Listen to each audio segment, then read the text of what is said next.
I came home to find her sitting on the couch with some scruffy-looking guy. Tattoos, ripped jeans, and a cocky smirk on his face. Mandy was sitting close to him, laughing like he was the funniest person in the world. Something about the way they were sitting didn't sit well with me. This is Jason. We're starting a new life together. And we've both decided that there's no room for you in it. I froze.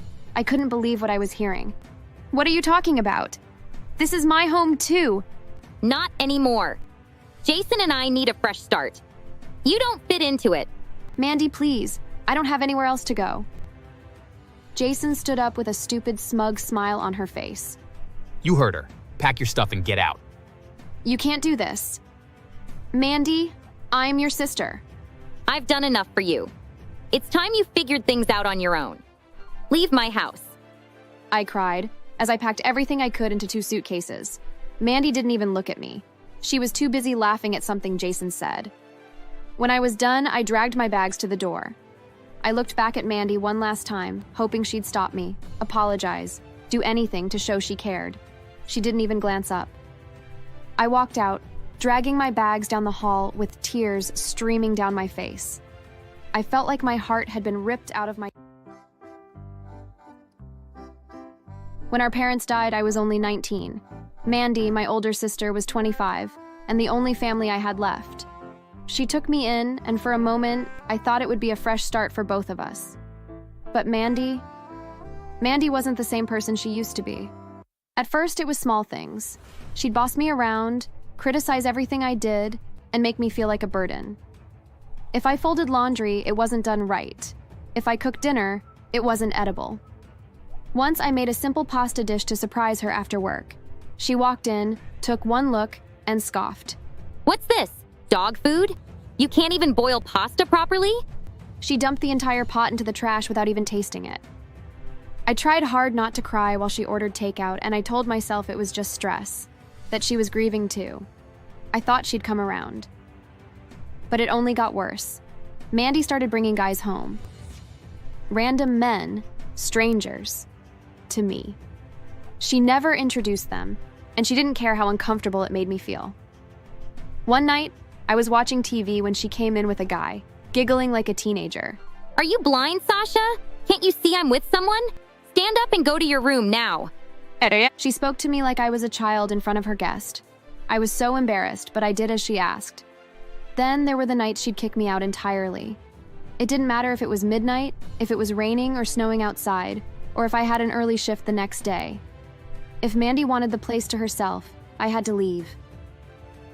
One night, it was pouring heavily when she came home with another guy.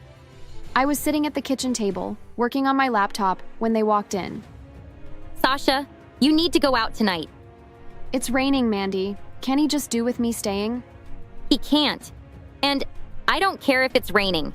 Get out of my house and find somewhere to stay the night. I don't have anywhere to go. Not my problem. You're not staying here. It felt like I was nothing more than an inconvenience. I packed a bag and left, the rain soaking through my clothes as I walked to a nearby hotel. I used the last of my paycheck to get a room for the night. It wasn't just the guys. Mandy found other ways to remind me that I didn't belong. She'd use my things without asking.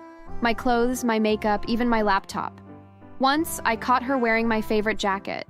Mandy, that's mine. So? You're not even using it. Also, you're in my house, and I'm not complaining. I can use your things whenever I want. When I tried to stand up for myself, she'd laugh like I was being ridiculous. If I complained, she'd throw it back in my face. You're lucky I let you stay here at all. Do you know how much rent costs? If it weren't for me, you'd be on the street. Her words cut deep because, in a way, she was right. I didn't have anywhere else to go. Mandy also made sure I knew my place. She never introduced me to her friends or included me in her plans. If she was going out, I wasn't invited. If I asked her for advice or help, she'd brush me off like I was a child.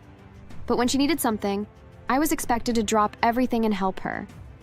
One time she called me at work, demanding I come home immediately to clean up the mess she and her friends had made the night before.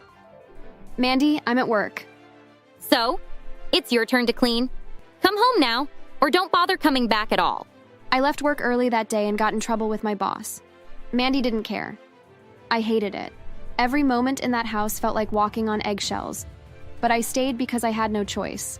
I couldn't afford to move out, and I didn't want to burden my friends by asking to stay with them permanently. I kept telling myself that things would get better, that Mandy would change. But deep down, I knew the truth. Mandy didn't see me as her sister anymore. To her, I was just a burden.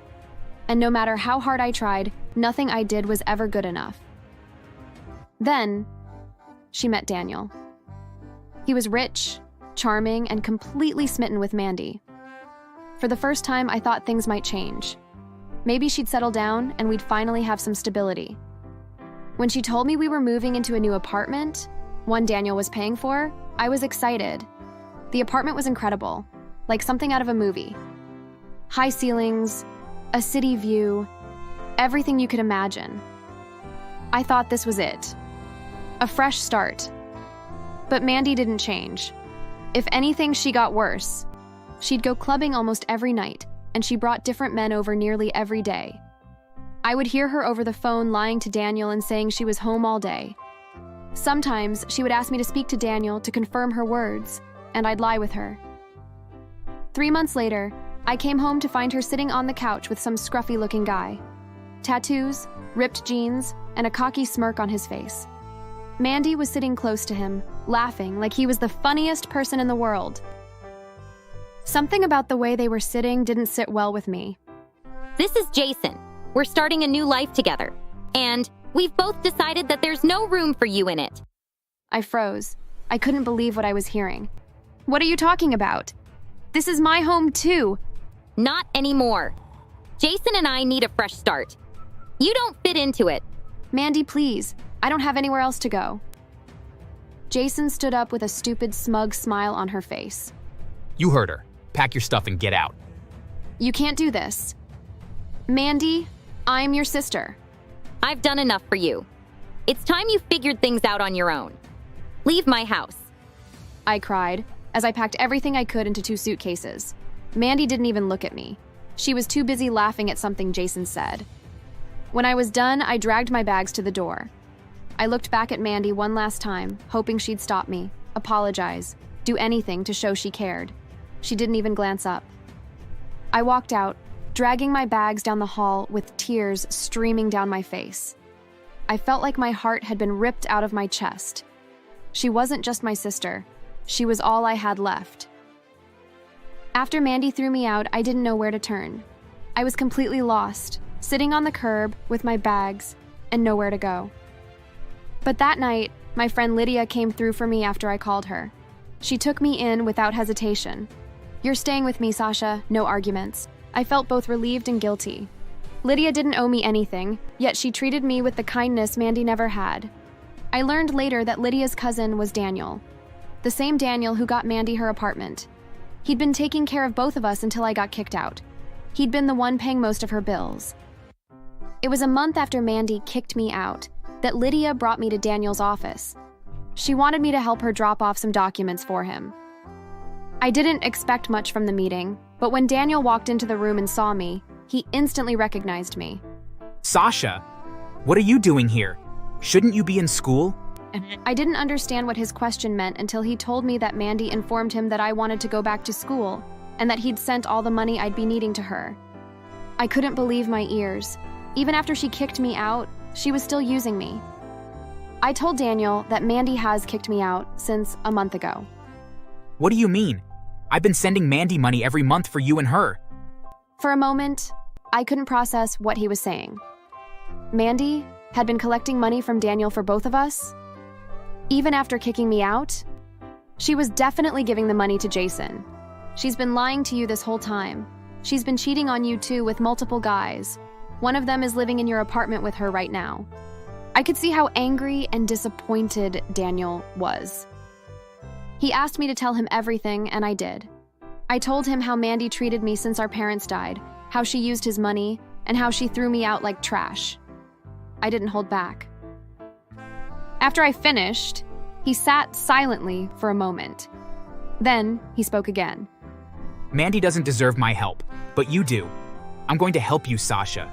He explained that he was sponsoring Lydia's education abroad and wanted to include me in the plan. Not only would I get the chance to study, but he also planned to give us joint management of one of his businesses overseas.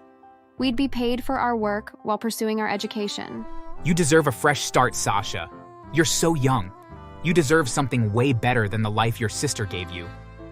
I didn't know when I burst into tears and began thanking Daniel and Lydia. They were both my saviors. Daniel didn't confront Mandy right away. He ended their relationship quietly, cutting off all financial support without explaining why.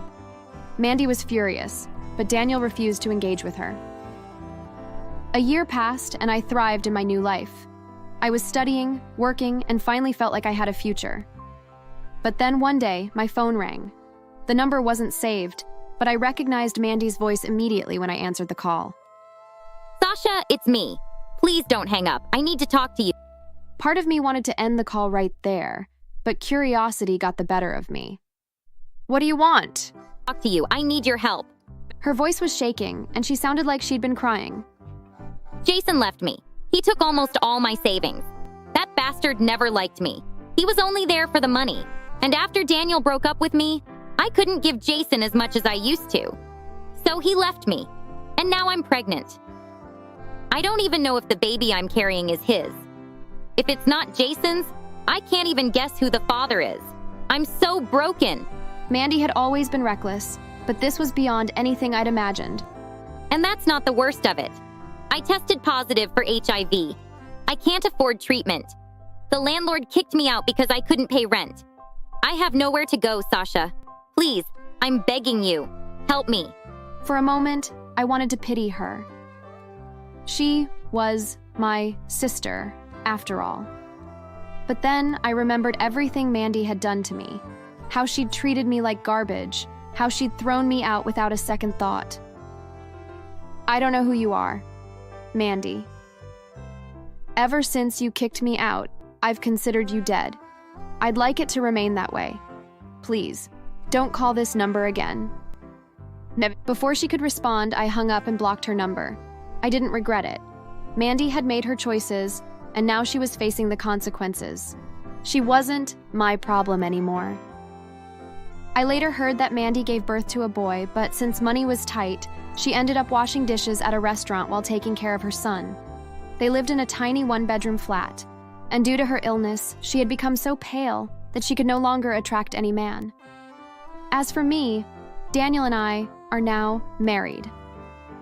We heard that when Mandy saw our wedding photos, she collapsed and fell down some stairs and broke her leg, but was too ashamed to tell her colleagues the real reason for her collapse. Thanks for watching, guys. Make sure to like and subscribe for more interesting stories coming up.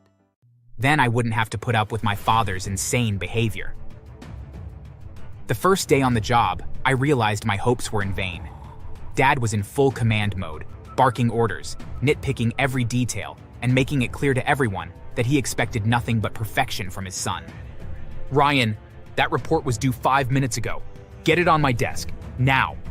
I sprinted to his office, my heart pounding, and handed him the report I'd been working on since I arrived that morning.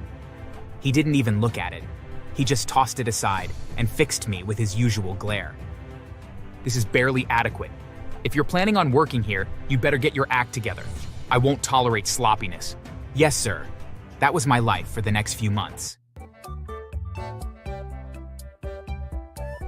For as long as I can remember, my father, Carl, ran our home like a military barracks, and I was the newest recruit. You see, my mom passed away while giving birth to me, so my dad wanted me to be strong and raised me with an iron fist. He was always strict, always demanding, and never satisfied with anything I did.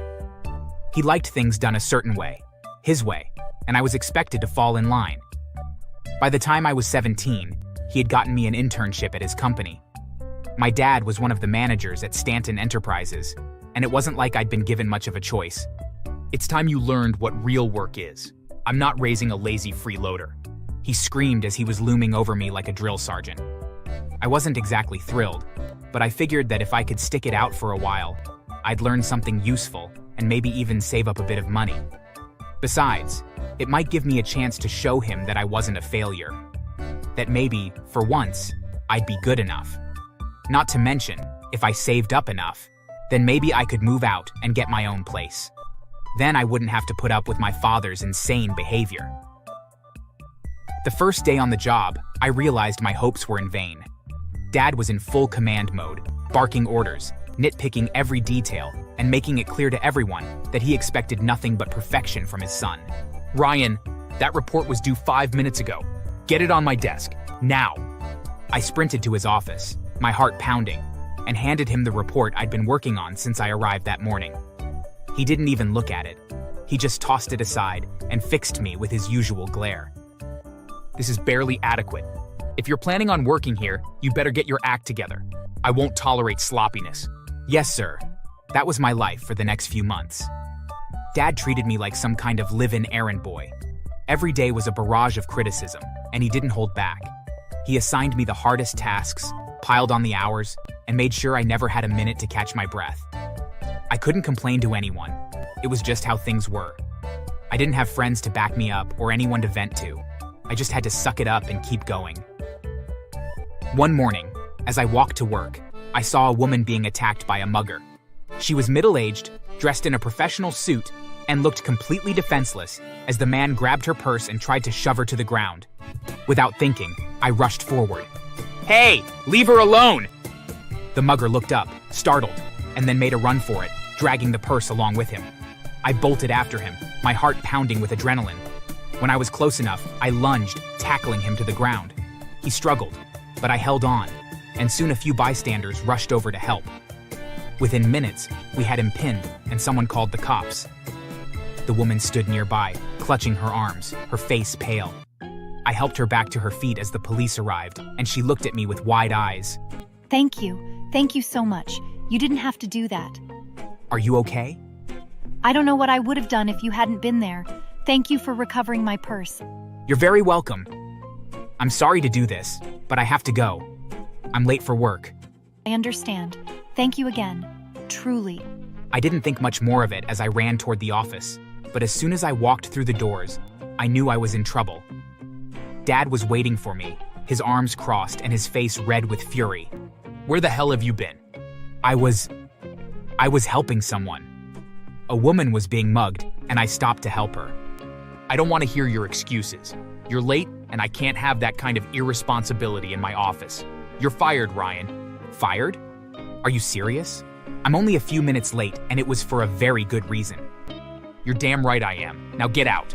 Go home and think about how you failed yet again. I am so disappointed in you. I stood there, numb, as he turned and walked away. It shouldn't have surprised me, but it still hurt. I'd thought, just maybe, that he'd see what I'd done as something good. But all he saw was an opportunity to punish me. He wouldn't even let me explain why I was late. I didn't think he would care, but there was a chance he would at least give me a warning instead of outright firing me. Days later, I decided that it would be best for me to move out. I had worked enough overtime thanks to my dad to afford a place of my own. I was in the middle of packing up my things when there was a knock at the door. I opened it to find the woman I'd helped standing on my doorstep, holding a small bouquet of flowers. Hello, Ryan. Do you remember me? Yes, of course. Are you all right? I didn't expect to see you again. Also, how on earth did you know where I lived? I'm more than all right, thanks to you. I recognized the company logo on your shirt when you rescued me, so I went to your office to thank you, but I heard you were let go. Yeah, my dad. He's my boss. Well, actually, he used to be my boss. He didn't take it well that I was a little bit late and wouldn't even listen to the reason why I was late. Is your dad Carl Smith? Yeah. Yes, that's him. Yeah, I've heard of him. You see, I'm Emily Stanton, wife of Robert Stanton, the CEO of Stanton Enterprises. I've heard how difficult he can be. My jaw dropped. I'd heard the name Stanton all my life, of course, but I'd had no idea I'd saved her that day. I didn't know. Ryan, I can't let your kindness go unrewarded. You risked so much for me. It was the least I could do to help you. I told my husband what happened, and he was, well, let's just say he was not pleased with Carl's decision. How would you feel about returning to work? This time with a promotion. For real? A promotion? Yes, Robert believes in rewarding integrity. He'd like to offer you a management position in the same department. You'd be in charge of overseeing your former team, including your father. I could hardly believe what I was hearing. All my life, I'd been under my father's thumb, working myself to the bone to please him.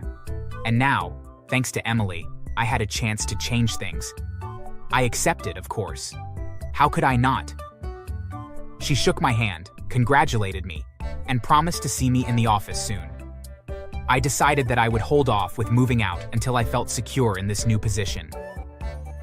The next day, when I walked into my office, I saw my father right away.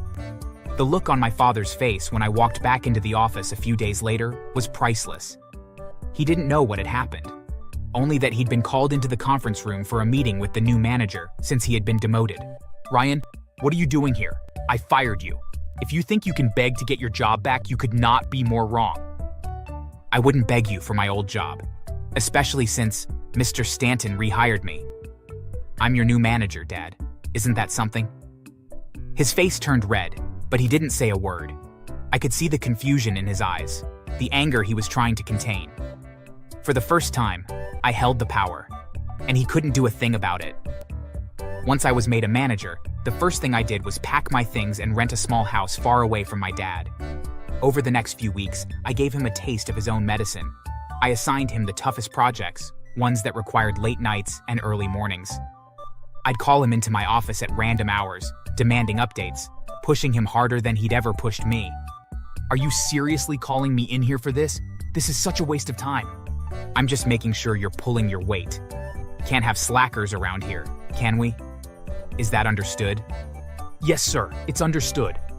It wasn't just about revenge, not really. It was about showing him what it felt like to be treated like a machine, to be pushed past the breaking point and then pushed even harder. I wanted him to see what he'd done to me all those years, to feel it for himself. A few months after moving out, I saw my dad in the break room. He looked older, more worn down than I'd ever seen him. I almost felt sorry for him, but then I remembered all the years he'd treated me like I was nothing. Ryan, can we talk? About what? I know I wasn't always fair to you. I was hard on you because I thought it would make you tougher. I didn't realize I was pushing you away. I nodded, but I didn't say anything. I'd waited a long time to hear an apology, but now that it was here, it felt hollow. He looked back at me, his eyes tired. I'm proud of you, even if I never said it. Thanks. I wasn't sure if I believed him, but I didn't need his approval anymore. I'd moved on, and I'd finally built a life on my own terms. As I walked away, I felt a sense of satisfaction settle over me. I didn't know if things would ever be right between us, but I knew one thing for sure. I no longer was under his thumb, and for the first time in my life, I was in control of my life. After that, I decided that I would go a bit easier on my father. I figured I shouldn't go too easy on him, but I wouldn't overdo it either. After all, I wasn't a jerk like him. Do you think I was very harsh with my dad?